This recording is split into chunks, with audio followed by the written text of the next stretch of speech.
أعمالنا من يهد الله فلا مضل له ومن يضلل فلا هادي له وأشهد أن لا إله إلا الله وحده لا شريك له وأشهد أن سيدنا وحبيبنا وطبيب قلوبنا محمد الذي أرسله بالحق بشيرا ونذيرا وداعيا إلى الله بإذنه وسراجا فقد قال الله سبحانه وتعالى في كلامه المجيد وفي فرقان الحميد أعوذ بالله من الشيطان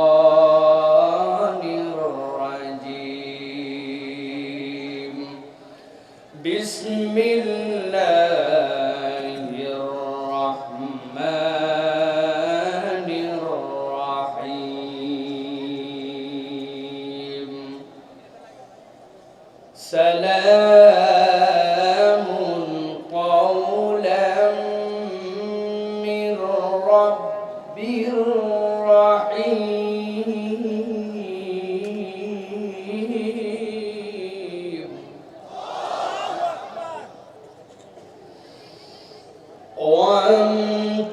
وامتازوا اليوم أيها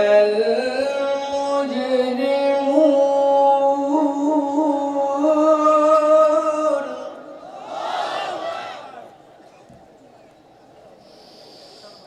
ألم أعهد إليكم يا بني آدم ألا تعبدوا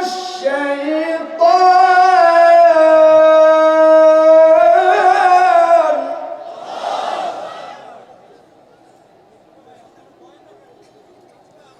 ألا تعبدوا الشيطان إنه لكم عدو مبين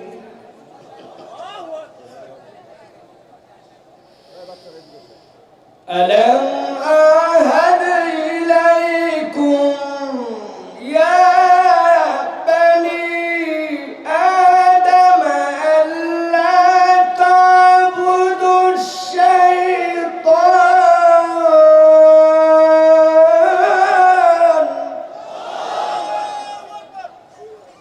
إنه لكم عدو مبين وأن اعبدوني هذا صراط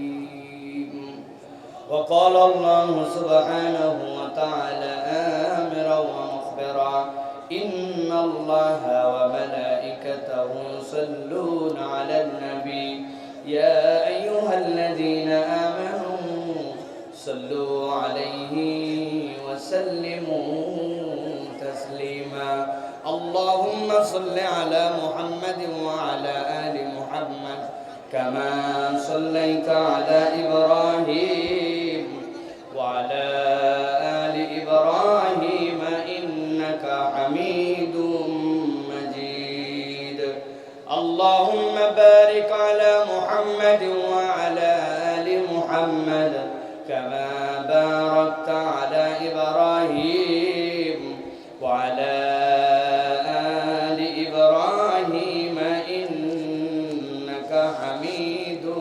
مجيد الحمد لله আল্লাহ রাব্বুল রাব্বুল আলামিনের কাছে শুকরগুজার হচ্ছি যে আল্লাহ রাব্বুল আলামিন আমাদেরকে আজকের এই হাজার হাজার তৌহিদি জনতার মাঝে অংশগ্রহণ করে মাল্টিফ্যাবস লিমিটেডের উদ্যোগে নবম বাৎসরিক তাফসিরুল কোরআন মাহফিলে জুমার রাত্রে আমাদেরকে আল্লাহর বিশেষ কৃপায় সুস্থতার সাথে আসার বসার তৌফিক, যোগ্যতা, সুস্থতা, মন মানসিকতা, পরিবেশ পরিস্থিতি দান করেছেন।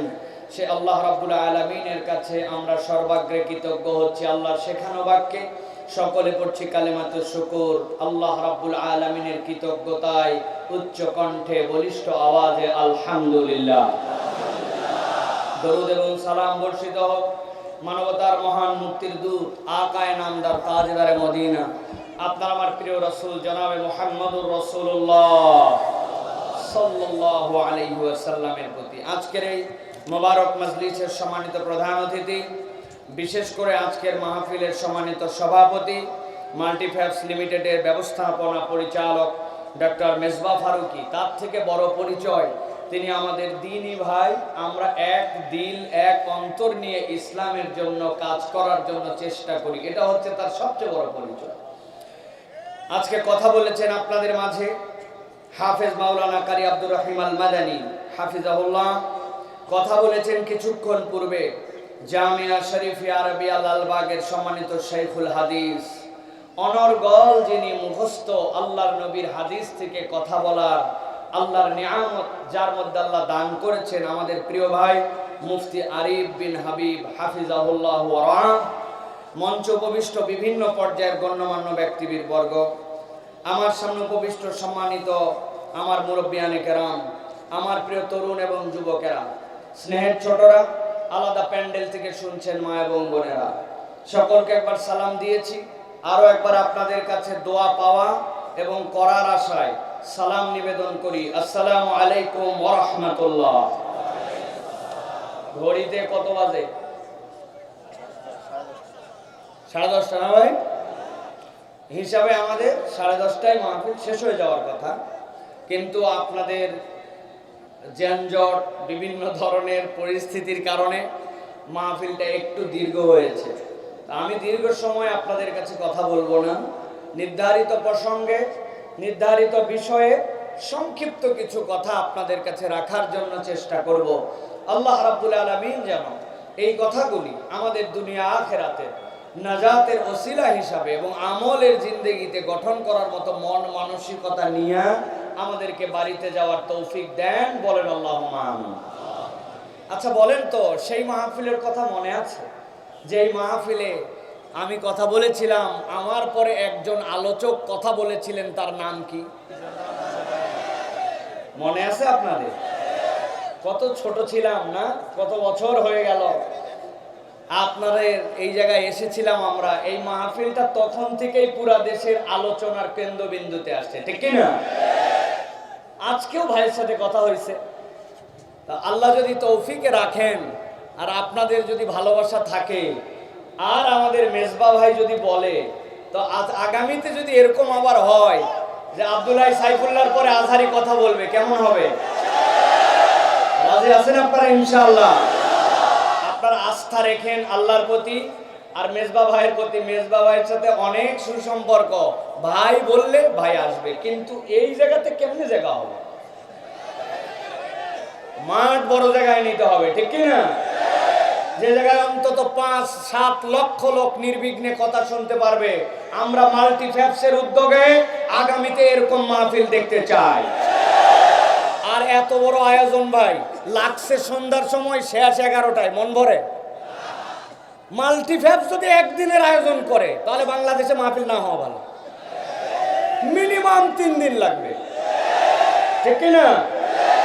এত বাগান সাজায়া মেজবা ভাই মাগরিবের আগে উদ্বোধন করছে, 10টায় শেষ, প্যান্ডেল আরো মন খারাপ, ঠিক না ভাই?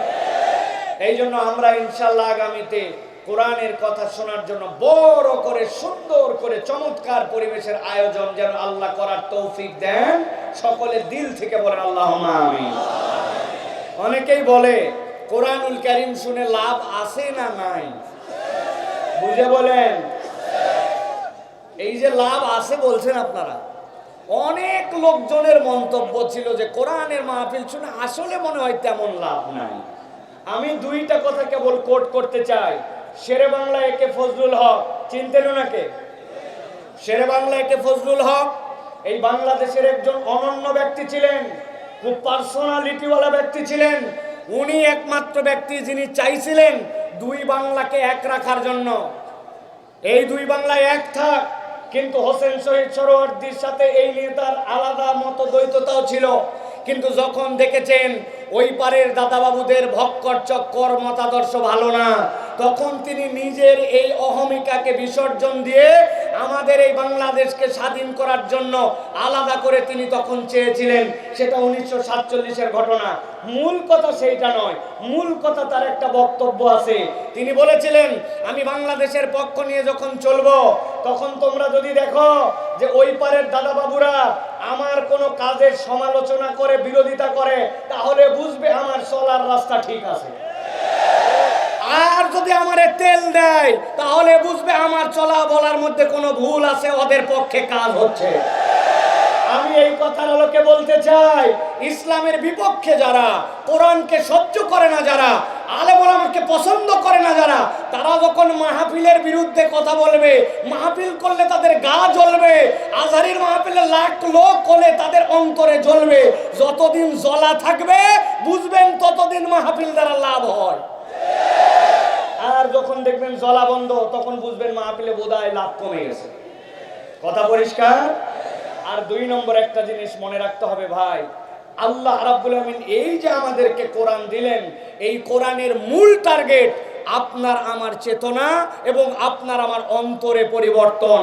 মানুষের অন্তরে পরিবর্তন না হলে, চেতনায় পরিবর্তন না হলে, নৈতিকতায় পরিবর্তন না হলে প্রকৃত পরিবর্তন হয় না। কথা ঠিক কিনা? আল্লাহ রাব্বুল আমিন কি বলছেন খেয়াল করেন। আল্লাহ রাব্বুল আমিন বলছেন, بل نقذف بالحق على الباطل فيدمغه فإذا هو زاهق ولكم الويل مما تصفون। আমার রব্বুল আমিন বলছেন, এই দুনিয়ার মানুষ ভালো করে আগে বুঝে নাও, এই কোরআন, যেই কোরআন শোনার জন্য আসলে, যে ঈমান তুমি গ্রহণ করলে, যে ইসলামকে পছন্দ করলে, এইটার মূল কাজ কি তুমি জানো নাকি? হাজার হাজার মানুষ আপনারা এসেছেন, লক্ষ লক্ষ টাকা খরচ করে আয়োজন হয়েছে, শীতের কুয়াশা মাথার উপরে পড়তেছে, নিচে আপনার ঠান্ডা, আপনি যেই জায়গায় আসলেন, আল্লাহ বলছেন মূল পরিবর্তনটা কোথায় হবে তুমি জানো নাকি? আল্লাহ বলছেন, বাল নাকযিফু বিল হাক্কি আলাল বাতিল, এই হক, এই ঈমান, এই ইসলাম, সে আঘাত করবে কোন জায়গায়? বাতিলের উপরে। আল্লাহ রাব্বুল আমিন বলছেন, আল্লাহ মুসলমানদেরকে, কোরআনওয়ালাদেরকে, ঈমানদারদেরকে পরাজিত করার জন্য আনেন নাই, এই ইসলাম তোমাদেরকে বিজয় দিবে। তবে বান্দা জেনে রাখো, এই পরিবর্তনটা কেমনে হবে জানো নাকি? আল্লাহ বলছেন, ফায়াদমাগু ফাইদা হুয়া যাহিক, এই কোরআনের মূল পরিবর্তন হচ্ছে কোরআন আঘাত করবে চেতনায়, কোরআন আঘাত করবে দিমাগে, কোরআন আঘাত করবে তার নিজের নৈতিকতায়। কেননা বাহ্যিক যত পরিবর্তন হোক না কেন, যদি চেতনায় আর নৈতিকতায় পরিবর্তন না হয়, মানুষের প্রকৃত পরিবর্তন হওয়া সম্ভব নয়। ঠিক কিনা? দামগুন শব্দের অর্থ ব্রেন, দামগুন শব্দের অর্থ চেতনা। খুব সংক্ষেপ সময়ের আলোচনা, ঠান্ডা মাথায় কলিজাটা উজাড় করে দিয়ে বোঝার চেষ্টা করেন। আল্লাহ বললেন, ফায়াতমাগু ফাইদা হুয়া যাহিক, এমন আক্রমণ হবে যে বাতিলকে আল্লাহ নিশ্চিহ্ন করে দিবেন। আমি অনেক সময় উদাহরণ দিয়ে বলি, বোঝানোর জন্য বলি, ঠান্ডা মাথায় কথাটা সারা জীবনের জন্য মনে রাখবেন। আপনার এই কাশিমপুর এলাকায় দুই ছেলে গন্ডগোল লাগাইছে, মারামারি লাগাইছে, লাগানোর পরে একজন আরেকজনের হাতের মধ্যে স্ট্যাম্প দিয়ে বাড়ি মারছে। যেই না স্ট্যাম্প দিয়ে বাড়ি মারছে, ওর হাত ভেঙে গেছে, সাথে সাথে হাসপাতালে ভর্তি করছে। হাসপাতালে ভর্তি করার পরে প্লাস্টার করার পরে গলার মধ্যে ওইটা ঝুলাই দিয়েছে। ডাক্তার বলছে আজকে অন্তত হাসপাতালে থেকে যান, আগামী কালকে আপনার যেতে হবে, কেননা একটা এক্সরে করে ঠিক মতো জোড়া লাগছে কিনা এটা দেখা লাগবে। রাত্রেবেলা ওই ওই ছেলে গলার মধ্যে প্লাস্টার নিয়ে ঝুলানো। হঠাৎ করে ব্যথা এমন বেড়ে গেছে, কষ্টে অস্থির। এমন সময় ডাক্তার একটা পেন নাশক ইঞ্জেকশন দিয়েছে। দেওয়ার পরে ওই ছেলের যখন একটু ব্যথা কমে গেছে, হাসপাতালের বেডে শুয়ে শুয়ে গলার মধ্যে বান্ধা হাত, আর চিন্তা করতেছে একবার খালি কাশেমপুরে আমি ব্যাক করে যাই, যেই বেটা আমার এক হাত ভাঙছে, আল্লাহ বাঁচালে ওর 2 হাত। ভালো করে বুঝে থাকলে বলেন, হাসপাতালে শুয়ে সেরকম চিন্তা করতে পারবে কিনা? আরেকটা গন্ডগোল লাগার পরে পা ভাঙছে, পা ভাঙার পরে বলছে গাজীপুরে হবে না, ঢাকাতে নিয়ে চলে গেছে। যাওয়ার পরে ভর্তি করছে রে পঙ্গু হাসপাতালে। 10 ইঞ্চি 2টা ইট বেঁধে পায়ের মধ্যে ঝুলায় রাখছে। রাত্রেবেলা পায়ের ব্যথায় চিৎকার করে, ডাক্তার ইঞ্জেকশন দিয়েছে। দেওয়ার পরে হাসপাতালে পঙ্গুতে শুয়ে শুয়ে ভাবতেছি একবার খালি আমার পাটা ঠিক হোক, আর একবার কাশিমপুরে আমি ব্যাক করি। আল্লাহ যদি বাঁচায় রাখে যে এটা আমার পা ভাঙছে, ওইটার এক পা, ওর বাপের এক পা, ওর ভাইয়ের এক পা যদি না ভাঙি তো আমি ঢাকার পোলা না। কথা বুঝে থাকলে বলেন, এই চিন্তা করতে পারবে কিনা? ভালো করে বোঝেন। আরেকটা গন্ডগোল লাগছে, লাগার পরে গন্ডগোল হতে হতে হাতের মধ্যে লাঠি ছিল, মাথার মধ্যে একটা বাড়ি মেরে দিছে। যেই না মাথার মধ্যে বাড়ি মারছে, ওই লোক অজ্ঞান হয়ে গেছে। অজ্ঞান হওয়ার পরে এরপরে তার হাতও ভাঙছে, পাও ভাঙছে। হাসপাতালে ভর্তি করার পরে হাতও প্লাস্টার করছে, পাও করছে, কিন্তু এখন পর্যন্ত জ্ঞান ফিরে নাই। গাজীপুরের মুসলমান বুদ্ধি কাটায় বলেন, যেই লোক কোমার মধ্যে চলে গেছে, যার চেতনা নাই, ও কার হাত ভাঙবে আর কার পা ভাঙবে এইটা চিন্তা করার মতো ক্ষমতা আছে। আমার আল্লাহ রাব্বুল আলামিন বলছেন, বাল নাকযিফু বিল হাক্কি আলাল বাতিল ফায়াদমাগুহু ফাইদা হুয়া সাহিক ওয়া লাকুমুল ওয়াইলু মিম্মা তাসিফুন।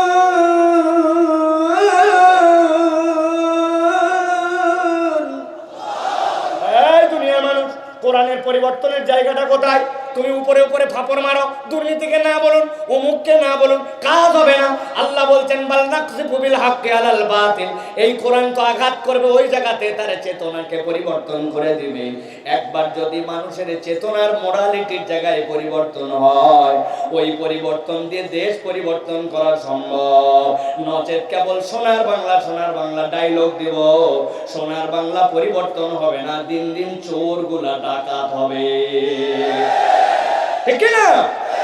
আমাদের অনেকেই দেখবেন, পেপার পত্রিকায় দেখবেন, বিগত 17 বছরের মধ্যে যারা যারা লিখবে, খবর রাখবেন আপনারা, যদি কেউ লেখে সাবেক অমুক, সাবেক তমুক, আপনি একটা বিষয় নিশ্চিত থাকবেন, ও সাবেক চোর, সাবেক ডাকাত, ঠিক না? বাকিগুলা সবগুলা আর বেশি কথা বললাম না। এখন বুঝতে হবে, আমি যে পরিবর্তনটা চাই, হই হই করে হবে না। পরিবর্তন যদি করতে হয়, আল্লাহর ভাষায় কোরআন দিয়ে পরিবর্তন করা লাগবে, ঠিক না? নাকযিফু বিল হক, এই হকের তাফসীর করছেন ঈমান, ইসলাম। এই হকের তাফসীর হচ্ছে কোরআন। অথবা আপনার চেতনায় যদি কোরআন দিয়ে পরিবর্তন না হয়, আপনি যত পরিবর্তন করতে চান, একটাও এগুলা প্রপারলি কাজ করবে না, ঠিক না? কথা আমরা এটা প্রমাণ দেখেছি। আমি অনেক জায়গায় বলেছি, দুর্নীতিকে না বলুন। এইটার জন্য ব্যানার করতে হবে, ফেস্টুন করতে হবে, স্টিকার লাগাতে হবে, পেপার পত্রিকায় বিজ্ঞাপন দিতে হবে, টিভিতে আলাদা বিজ্ঞাপন চালাতে হবে। কি জন্য? দুর্নীতিকে না বলুন। বাজেট কত? 10 কোটি। এখন যেই 10 কোটি টাকা দুর্নীতিকে না বলুনের বাজেট হয়েছে 8.5 কোটি টাকা খাইয়ে ফেলাইছে। দুর্নীতিকে না বলুনই যদি আপনার অবস্থা খারাপ হয়, তাহলে অবস্থাটা আসলে কি বুঝছেন আপনি প্রিয় ভাইয়েরা? আপনি মনে করছেন যে আপনি বিরাট বড় সিসিটিভি লাগাবেন, লাগায় বিরাট কাম করে ফেলছেন। জি না, সিসিটিভির অভিজ্ঞতা আমার আছে। 5-7 বছর আগে আমার পাসপোর্ট রিনিউ করার জন্য গেছি, 6 মাসের নিচে মেয়াদ না থাকলে ভিসা লাগায় না। আমার এমার্জেন্সি পাসপোর্ট রিনিউ করা দরকার। আমার একজন বলছে, হুজুর যাচ্ছেন, পকেটে কিছু মাল পানি নিয়ে যান, ফিরি কাজ হয় না। আমি প্রস্তুতি নিয়ে গেছি, যাওয়ার পরে দোতলায় অফিস ঘুরে অনেকক্ষণ ঘুরায়, টাকাও চায় না, কাজও করে না। অনেকক্ষণ পরে বলছে নিচে চলেন। দোতলার থেকে যখন নিচতলায় আমাকে নিয়ে আসতেছে, এই যে দোতলার থেকে নিচতলা আসার সময় এক সিঁড়ি, এরপরে ল্যান্ডিং, তারপরে আরেকটা সিঁড়ি থাকে। ওই একতলার এক ধাপ সিঁড়ি পার করে ল্যান্ডিং এর ওখানে এসে বলতেছে, হুজুর কিছু দেন। আমি বললাম ব্যাক কল দেওয়ার জন্য কখন থেকে রেডি হয়ে আছে, তুমি দোতলায় না নিয়ে এই জায়গায় এনে নিচ্ছ কেন? বলে হুজুর এই বিল্ডিংটি সিসি ক্যামেরা নিয়ন্ত্রিত, তবে আমরা মনিটরে চেক করে দেখছি এই জায়গাটা ধরে না। তাহলে দুর্নীতিকে না বলুন, আর সিসি ক্যামেরা দিয়ে কাম হবে? চেতনায় পরিবর্তন আসতে হবে। যখন আপনার চেতনায় পরিবর্তন আসবে তখন এই দেশ পরিবর্তন সম্ভব, ঠিক কিনা? তাছাড়া এইটা ডাকাত হইছে, আরো বড় চোরের খনি তৈরি হবে। বহুত লোকজন খাইছে অনেকদিন, অনেকে খাইতে পারে না, উসখুস করতেছে। ডায়লগ বেশি মারেন না, আমরা ভাইসে আসি না, এই দেশেই জন্ম আমার। মেজবা ভাই এখানে বড় হয়েছে, সব জানে। ওই গার্মেন্টস এক্সেসরিজ আনার থেকে শুরু করে বাইরে হওয়া পর্যন্ত কতগুলো স্তর পার করতে হয়, আর কত মাল পানি খরচ করতে হয় বলে না, কিন্তু আমরা জানি।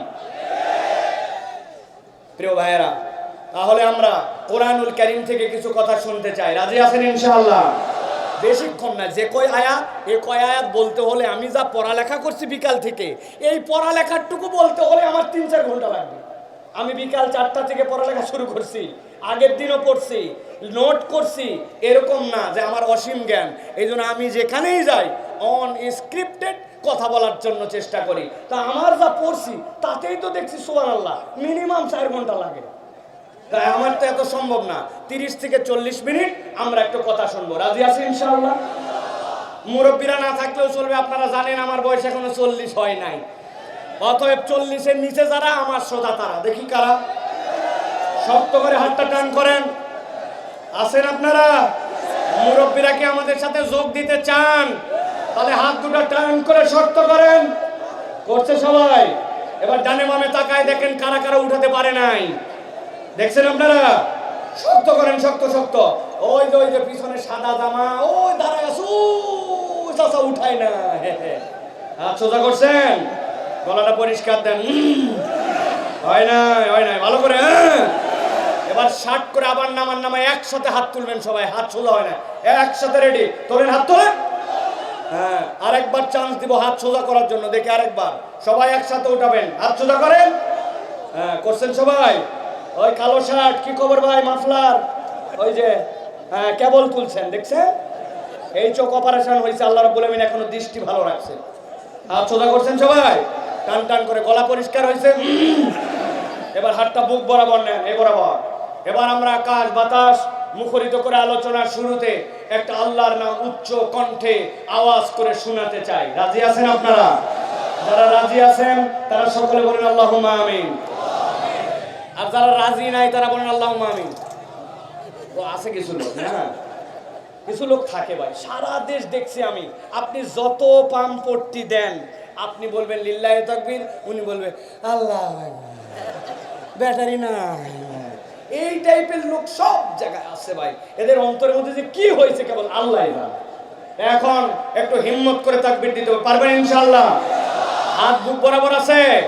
আমি যখন লিল্লাহি তাকবীর বলবো তখন হাত দুটো উপর দিকে ছুঁড়ে দিতে হবে, পারবেন ইনশাআল্লাহ? রেডি সবাই? দেখে একটু তাকবীর দেন। লিল্লাহি তাকবীর, আল্লাহু আকবার, লিল্লাহি তাকবীর, আল্লাহু আকবার। আল কোরআনের আলো, আল হাদিসের আলো, তোমার নেতা আমার নেতা, তোমার নেতা আমার নেতা,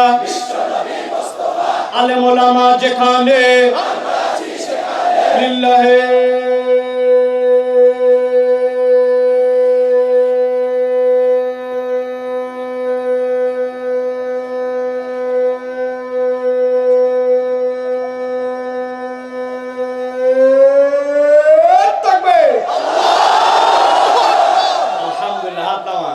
শয়তান আছে আর কোনাবাড়ি পার, ঠিক কিনা? আল্লাহু আকবারের স্লোগান শয়তান পছন্দ করতে পারে না। এই জন্য আল্লাহু আকবারের স্লোগান যাদের পছন্দ হয় না, বুঝবেন এরা শয়তানের খালাতো মামাতো ফুফাতো ভাই। আল্লাহু আকবারের স্লোগানের সাথে যাদের সম্পর্ক নাই, তাদের সাথে বাংলার মুসলমানের কোনো সম্পর্ক নাই। রাজি তো প্রিয় ভাইরা? চলেন তাহলে এবার আমরা সরাসরি কোরআনুল কারীমের মধ্যে প্রবেশ করব। আয়াত বাই আয়াত জাস্ট একটু করে অনুবাদ আর অল্প একটুখানি কিছু কথা এখান থেকে আমরা শুনে যাওয়ার জন্য চেষ্টা করব। আর দেরি না করে